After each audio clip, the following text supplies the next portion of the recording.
At eto mga kapatid, sumagot din ang China doon sa mga pahayag ni Secretary of Defense o US Secretary of Defense Pete Hegseth. Kung naalala ninyo mga tol, 'di ba? At nagpahayag ng pagtutol laban sa mga naging komento ni Pete Hegseth ang China. Alamin natin mga kapatid kung anong klaseng pagtutol 'yon.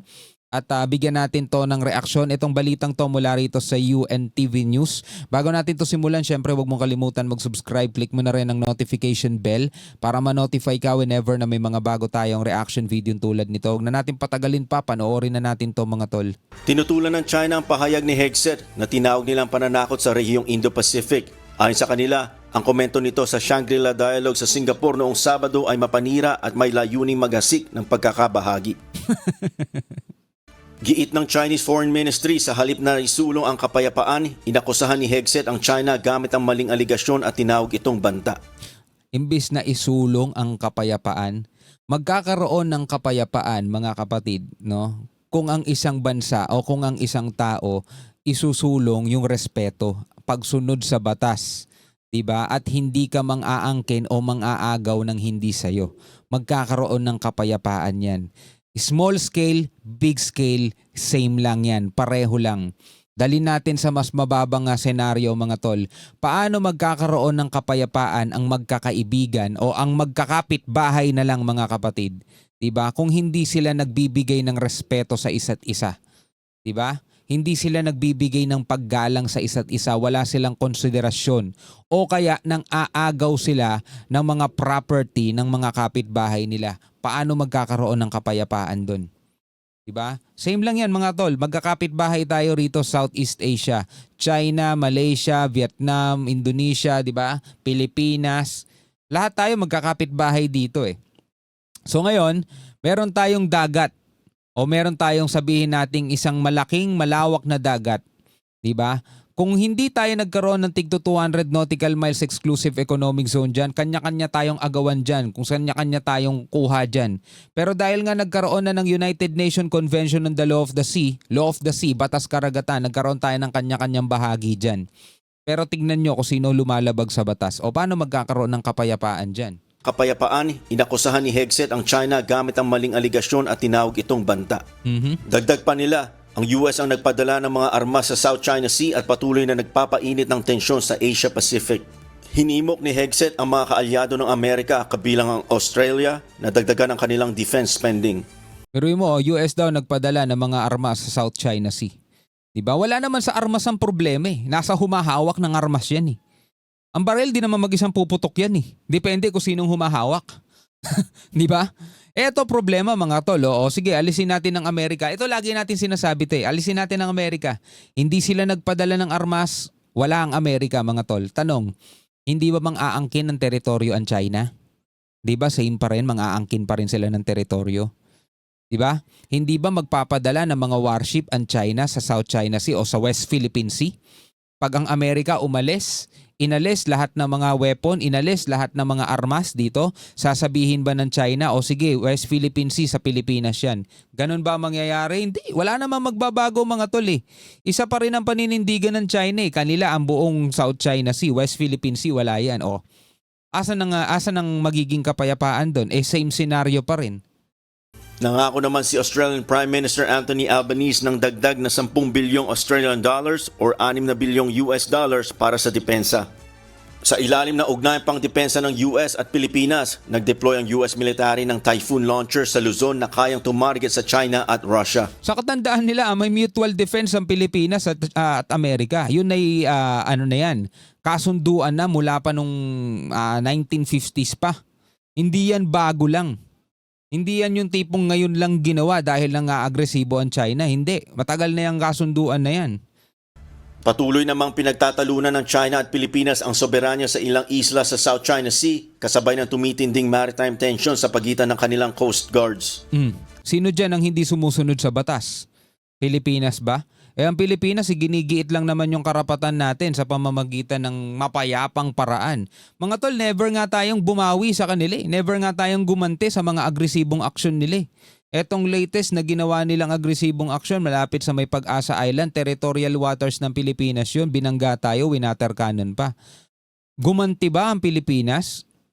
'Di ba? Mga barko natin lagi na lang nilang sinisira mula sa mga resupply mission natin. Kahit ngayong mga civilian mission lang namimigay ng ayuda, namimigay ng krudo sa mga mangingisda, wina-water cannon nila. Ilang beses nang nasisira barko natin, nagbabayad ba sila ng damage? Bumabawi ba ang Pilipinas? O ngayon, paanong Pilipinas na nagsisimula ng gulo diyan?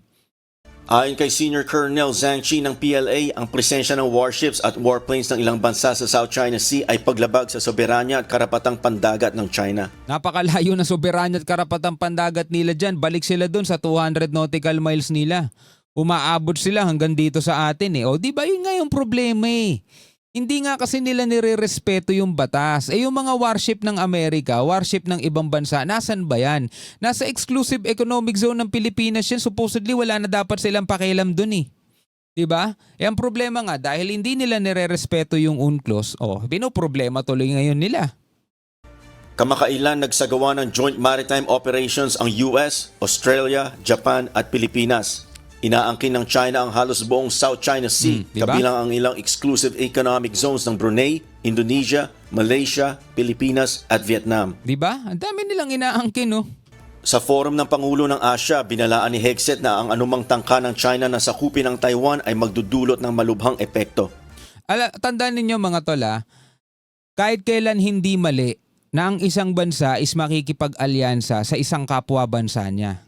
Diba? Hindi mali mga tol lang ang isang bansa is makikipagtulungan o makikipagkaibigan sa ibang bansa.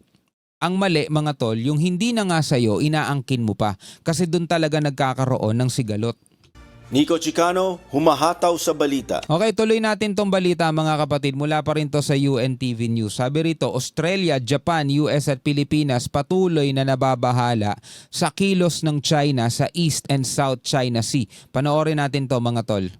Sa ika-4 na pagkakataon sa loob ng 3 taon, muling nagpulong ang mga defense minister ng Pilipinas, Estados Unidos, Australia at Japan.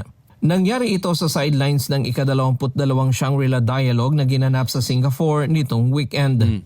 Layunin ng pagpupulong na palakasin ang kooperasyon para sa isang malaya at bukas na Indo-Pacific sa gitna ng tumitinding tensyon sa rehiyon. Yun ang kailangan Yun ang gusto natin Magkaroon ng malaya at bukas na Indo-Pacific. Yung tipong maglalayag yung mga barko mo, walang manghaharang, walang mangre-radio challenge sa'yo, walang manggigipit, walang mangbabangga, walang mangwa-water cannon.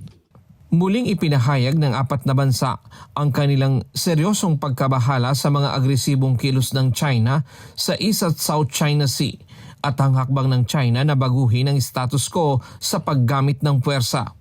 Binigyang diin ng mga defense chief ang mapayapang pagresolba sa mga alitan alinsunod sa international law gaya ng UNCLOS. Kabilang sa mga napagkasunduan ang 4 na pangunahing hakbang. Ito talaga yung kaibahan nila Ang gusto nito mga bansang to, kilalanin yung international law, irespeto yung UNCLOS, United Nations Convention, Law of the Sea, batas sa karagatan. Yun ang gusto nila mangyari para magkaroon ng kapayapaan. Tignan niyo yung differences Diba? Itong Australia, Japan, US, Pilipinas, gusto nila kilalanin, irespeto itong UNCLOS. Ang gusto ng China, forget the UNCLOS. Respect yung batas namin. Respect ninyo yung paggigiit namin. Kasi mga tol, kung ganun, hahayaan natin yung China, hahayaan itong mga bansang to na China angkinin itong South China Sea. Di lahat na lang papayagan aangkinin. Ito gusto ng China to, amin na yan O sige, inyo na yan. Ito, amin na to O sige, inyo na yan. O ito, amin na rin to O sige, inyo na yan. Ganun nata gusto mangyari ng China Diba? Lahat na lang ng gusto nila kanila tapos hahayaan na lang. Hindi, kaya nga may international law Yun ang dapat sundin ng mga bansa para magkaroon tayo ng katahimikan at kapayapaan Diba? Hindi pwede yung kung ano yung magustuhan mo, kung ano yung matipuhan mo, sa'yo na, bibigyan mo na ng Chinese name. Kaya malabo talaga yung sinasabi ng China Pagkakaisa sa mga proyektong pangmilitar tulad ng radar at training centers, pagbabahagi ng impormasyon para maprotektahan ang karagatan at himpapawid, mas matibay na depensa laban sa cyber attacks, at pagtutulungan sa mga operasyon sa dagat. Bukod dito, nakipagpulong din si Defense Secretary Gilberto Teodoro Jr. sa mga opisyal ng European Union, France, United Kingdom, Sweden at Lithuania. Natalakay nila ang pagpapalawak ng kooperasyon sa maritime security, cybersecurity, defense technology at rules-based international order. Samantala, binueltahan ni Secretary Teodoro at AFP Chief of Staff General Romeo Browner Jr. ang propaganda ng China kung saan hindi umano sinasagot ng Pilipinas ang mga issue sa West Philippine Sea. Diba? Yun yung pinapalabas nila. Yun yung sinasabi nila doon sa mga propaganda news nila o sa mga post nila. Hindi sinasagot ng Pilipinas. May kumakalat kayo na video na ayaw sagutin ni Chief of Staff ang provocations sa South China Sea daw. O di ba? Tayo pa mga tol ang nagpo-provoke. Yun ang gustong palabasin ng China. Tayo ang nagpo-provoke sa kanila kahit napakalayo natin sa bansa nila. At sila yung mismong dumadayo sa exclusive economic zone natin. Sila yung tumatawid na, lagpas-lagpas na doon sa 200 nautical miles nila. Kumbaga sila na yung nangangapit bahay, sila na yung dumadaya sa teritoryo natin, tayo pa nagpo-provoke sa kanila. Yun ang pinapalabas nila. 34, 50 nautical miles, 64 nautical miles mula sa baybayin ng Pilipinas, nandiyan dyan na mga barko nila. Tapos tayo pa nagpo-provoke sa kanila. O tignan mo kung gaano, no-brainer na lang mga tol, di ba? Sa Chiesian Reef, hindi ko alam kung ano ang ibig sabihin nun eh.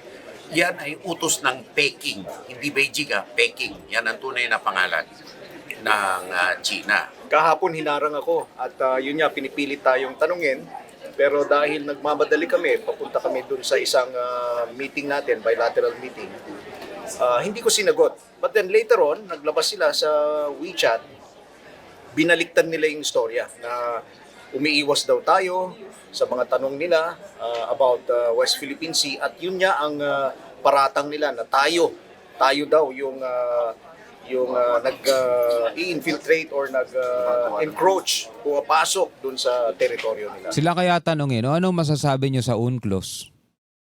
Anong masasabi nyo dyan? Di ba nakapirma din kayo dyan? Ba't din ninyo nire-respeto?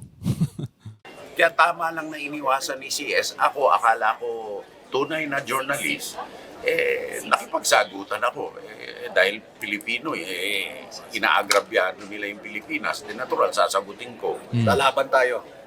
Hindi tayo papayag na api-apihin. Ayon kay Teodoro, imbes na magpadala ng Defense Minister sa Shangri-La Dialogue ang China, mga Peking journalists ang kanilang ipinadala. Wek. Imbis na magpadala sila ng Defense Minister, nagpapadala sila ng mga bata na nagpapanggap na journalist, na ahente ng intelligence nila na nagtatanong na balagbag tapos binabaliktad ang video. Ako, nung ako tinanong, nakipagsagutan ako na matagal. Dahil tinanong nila sa akin kung tayo daw ay proxy lang ng Amerika. Sabi ko, hindi tayo proxy. Natural, Pilipino tayo. Pero sila magnanakaw ng teritoryo. Nagsagutan na Angas kami talaga na na sa sagot na yan. nagsagutan. Hindi pa nilalabas yun. Pero baka baliktarin na naman nila. Mahilig mambaliktad. Kahit sa mga pangharas nila mga tol, binabaliktad nila Pilipinas, tayo Pero yung naalala ko ulit yung Teresa Magbanwa. Nakaangkla yun mga tol sa may Sabina Shoal. Nakaangkla tayo. Skoda Shoal ata yun. Tapos, mga tol, binangga tayo sa gilid, sa likod, tinumbok tayo, talagang kitang-kita sa video, tinumbok tayong ganun. Biruin mo sa balita nila, tayo daw ang bumangga sa kanila.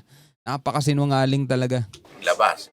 Ryan Lac- Anyway mga kapatid, bilang mga Pilipino, ano masasabi nyo dyan? Comment na lamang kayo sa ibaba. Hanggang sa muli, ako nga pala si Shobaldi.